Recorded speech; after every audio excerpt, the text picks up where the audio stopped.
ay pumunta dito sa chapter 986 ay mag-recap nga muna tayo sa nangyari last chapter. Dito nga sa last chapter nakita natin na nagsama na sila Big Mom at Kaido. And nakita nga rin natin last chapter na pinugutan ng ulo ni Kaido si Orochi. At sinabing ginagamit niya lang pala si Orochi para makontrol yung Wano. Nakita nga rin natin sa last chapter na hinarang ni Kanjuro yung mga Scabbards. At nagumpisa na nga silang maglaban ni Kikunojo. And ang huling scene nga sa last chapter ay yung nakita nila Luffy at Yamato itong si Momonosuke sa platform. And as usual, nung nakita ni Luffy si Momonosuke, agad tong nagmadali para iligtas si Momonosuke. So game, mapunta na tayo dito sa chapter 986. Sa unang page nga nakita natin dito na finally, nagtagpo na sila Denjiro, Kinemon at yung iba pang Scabbards. Kung matatandaan nyo, di ba magkahiwalay nga yung daan na tinahak nila Kinemon at Denjiro para makapunta lang sa likurang bahagi ng Onigashima.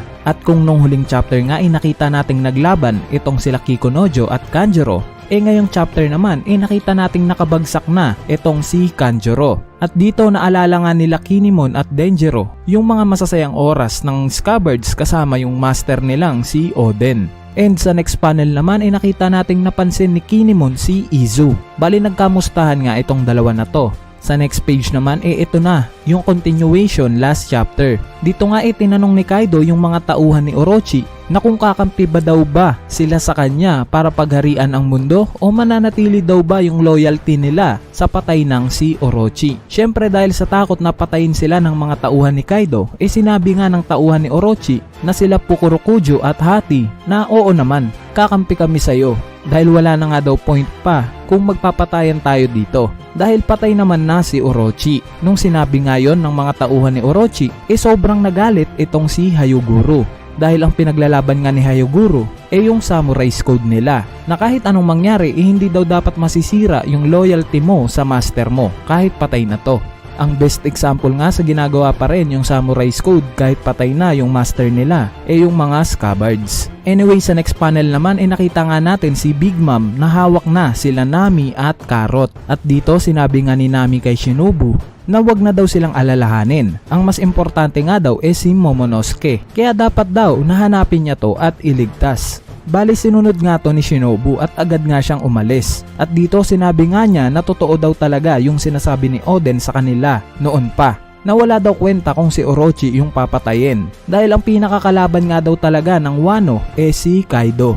Sa next panel naman nakita na natin si Kaido na kinakausap niya yung nanghihinang si Momonosuke. And sinabi nga ni Kaido kay Momonosuke na yung pagpatay niya daw sa kanya ngayon ang magiging marka ng katapusan ng lumang Wano. At dito pinaalala nga ni Kaido kay Momonosuke yung nangyari 20 years ago, kung saan ito nga yung time na sinasakal niya si Momonosuke at binabalak na ihulog sa mismong kastilyo ni Oden. At gaya nga ng tinanong niya kay Momonosuke 20 years ago, ito pa rin yung tinanong niya, ano daw bang pangalan niya? At dito nagsigawan na nga yung mga tao na malapit kay Momonosuke. Sinabi nga nila na dapat daw magsinungaling siya para mailigtas pa niya yung buhay niya. At dyan na nga naputol yung panel.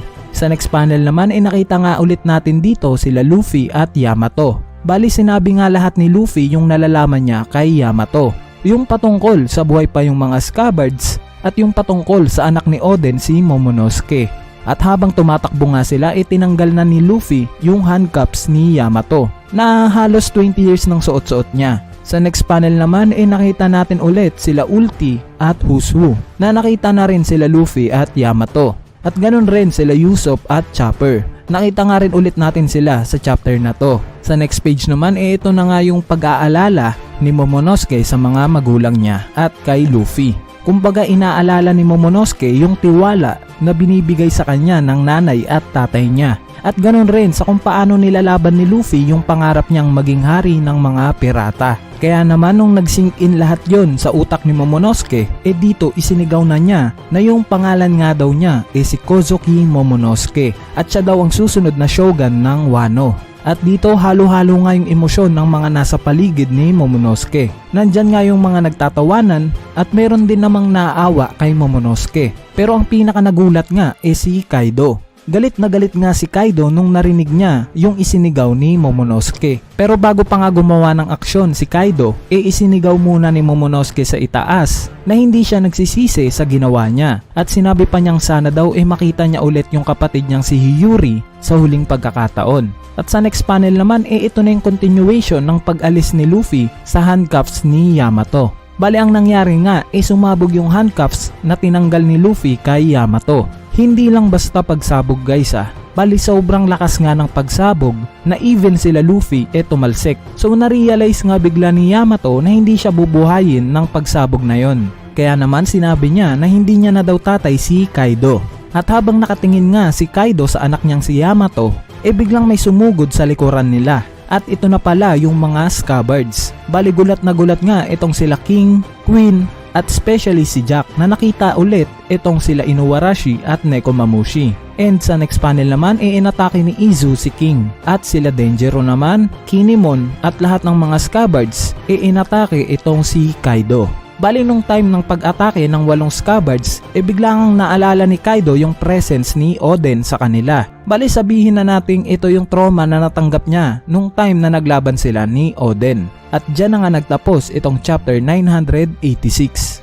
Bali review naman tayo sa kung anong masasabi ko sa chapter na to. Syempre unahin na natin yung unang scene kung saan I think patay na itong si Kanjuro. Medyo emotional scene nga tong pangyayari na to para sa mga scabbards. Nakita rin naman natin yan sa mukha nila Denjiro at Kinemon. Syempre matagal na nilang kasama itong si Kanjuro alongside sa mga adventures nila kasama si Oden. Kaya kung makikita natin itong sila Raizo at Kikunojo umiiyak nga sa pagkawala ni Kanjuro. Kumbaga chine-cherish kasi nila yung pagkakaibigan nila kasama si Kanjuro. And in the end traitor pala ito. Ang next naman nating pag-usapan yung pagkahuli kay Nami. Nakita nga nating nahuli na siya ni Big Mom. Pero para sa akin hindi to gaanong big deal. Since nakita naman natin sa mukha ni Zeus last chapter na parang hindi siya masaya na nakabalik na siya kay Big Mom. Probably gagawa ng paraan itong si Zeus para mailigtas si Nami at Carrot. Sa case naman na nasa platform na itong sila Luffy at Yamato, I guess hindi mangyayaring direktang kakalabanin agad ni Luffy si Kaido.